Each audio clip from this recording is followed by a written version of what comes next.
লোডশেডিংয়ে জেতা শুভেন্দু অধিকারী বিরোধী দলনেতা।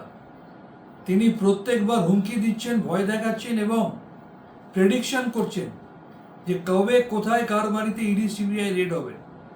30শে ডিসেম্বর সম্প্রতি আমরা দেখলাম বসিরহাটে গিয়ে তিনি হুঙ্কার দিলেন, তারপর 5 তারিখ দেখলাম কি ঘটনা ঘটল।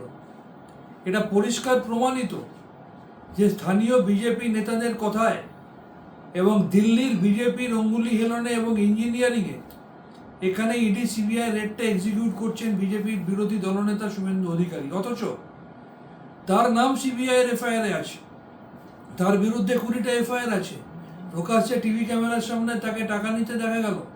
কন্টাই কোঅপারেটিভ ব্যাংক থেকে শুরু করে, হলদিয়া ডেভেলপমেন্ট অথরিটি থেকে শুরু করে, কাঁথি মিউনিসিপ্যালিটি থেকে শুরু করে, ল্যাম্পোস্ট কেলেঙ্কারি, কম্বল কেলেঙ্কারি, শ্মশান কেলেঙ্কারি, সারদার সুদীপ্ত সেন লিখে দিয়েছে তাকে কত টাকা দিয়েছে, অথচ তার কেশাগ্র কেউ স্পর্শ করছে না, তাকে নিয়ে তদন্ত হচ্ছে না।